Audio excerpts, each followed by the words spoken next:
Supreme court के आदेश के बाद स्टेट बैंक ऑफ इंडिया ने चुनाव आयोग को इलेक्टोरल बॉन्ड से जुड़ी जानकारी उपलब्ध करा दी है।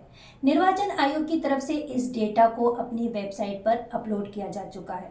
डेटा के अनुसार इलेक्टोरल बॉन्ड के जरिए बीजेपी को सबसे अधिक चंदा मिला है। डेटा के सामने आने के बाद विपक्ष इस मुद्दे को लेकर बीजेपी पर हमलावर है। पूर्व केंद्रीय मंत्री और राज्यसभा सांसद कपिल सिब्बल तो इसे सबसे बड़ा घोटाला बता रहे हैं कि या ना तो सीबीआई इन्वेस्टिगेट करेगी ना ईडी इन्वेस्टिगेट करेगी, तो अब जिम्मेदारी कोर्ट पे है। कोर्ट क्या करती है? कोर्ट को एक जैसे 2G में एक SIT बनानी चाहिए और खुद नियुक्ति करनी चाहिए लोगों की उस SIT में। वो इंडिपेंडेंट लोग होने चाहिए और जो भी डोनेशंस हुई हैं, जिस डोनर ने भी पैसा दिया है, कुछ तो ऐसी कंपनी हैं जो लॉस में चल रही हैं, उन्होंने भी पैसा दिया है। कुछ ऐसी कंपनी है जिनके प्रॉफिट्स जो हैं, जिनकी मुनाफा है बड़ा कमती है लेकिन डोनेशन बहुत ज़्यादा है। तो ये सब चीज़ें इन्वेस्टिगेशन के ऊपर निर्भर हैं। मैं इसके बारे में आज कुछ ऐसी बात कहूँ जो सत्य नहीं हो तो वो गलत बात होगी, लेकिन ये बात ज़रूरी है कि ये सारा जो पैसा है, अगर क्विड प्रो को हुआ है, वो लगता है कि हुआ है, तो अवैध है। और जो इमारतें भी बनी हैं उस पैसे से, वो भी अवैध हैं। तो ये तो एक बहुत, जैसे मैंने पहले भी कहा कि हिंदुस्तान में 2 बहुत बड़े स्कैम हुए। एक तो नोटबंदी का, जहां करोड़ों रुपए जो कैश में थे लोगों के, किसी ने कोई कंप्लेंट नहीं की, कोई इतराज नहीं किया, सभी ने अपना पैसा बदल दिया, उसकी आज तक इन्वेस्टिगेशन नहीं हुई। वो बहुत बड़ा स्कैम था। अब दूसरा उससे भी बड़ा स्कैम ये है, क्योंकि इस स्कैम के द्वारा तो इन्होंने अपनी पूंजी में जितना उनको चाहिए था डाल लिया और दुनिया में सबसे समझ लीजिए कि सबसे बड़ी पूंजीपति पार्टी उभर के भाजपा आई है। अब देखना ये है कि कानून इसको किस नजरिए से देखता है।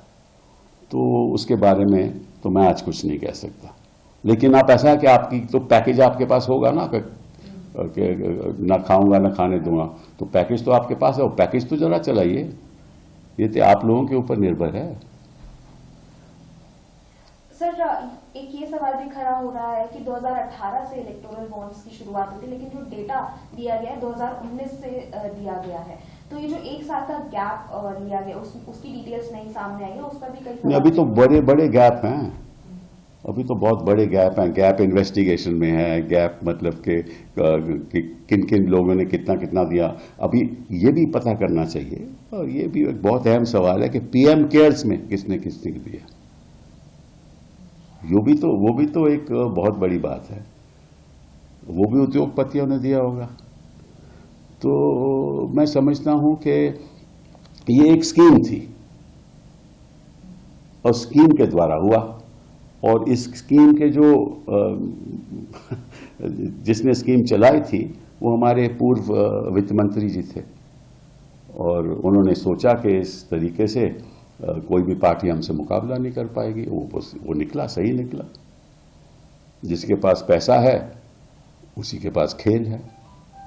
Sir, how do you see the mismatch of the data that has been submitted by the SBI? क्या जो जिस तरह उन्होंने कोर्ट में बोला उसके बाद सबमिट किया, लेकिन there is a mismatch. What is the mismatch? The donor and the amount that is. That is not a mismatch. That is yet to be investigated. Yes. Yeah, so you can't say it's a mismatch, right? You have to find out which political party got which donation. That's a matter again of investigation. The court in its order has not said that you must actually look at the entire chain of as to how electoral bonds changed hands. But many of these are direct. Many of these are direct in any case. The companies that are given the bonds are direct. Now the question is who the bonds went to, that's all. That the 2 bond numbers can be found out easily. That's not an issue. That's again a matter of investigation. इसके साथ ही उन्होंने इस मामले में SIT जांच की भी मांग कर दी है। वहीं कांग्रेस की तरफ से इसे कथित रूप से दुनिया का सबसे बड़ा एक्सटॉर्शन रैकेट बताया जा रहा है। दूसरी तरफ बीजेपी की तरफ से इसे चुनावी चंदे में पारदर्शिता की बड़ी पहल करार दिया जा रहा है। हालांकि सुप्रीम कोर्ट के फैसले के बाद अब इलेक्टोरल बॉन्ड पर रोक लग चुकी है।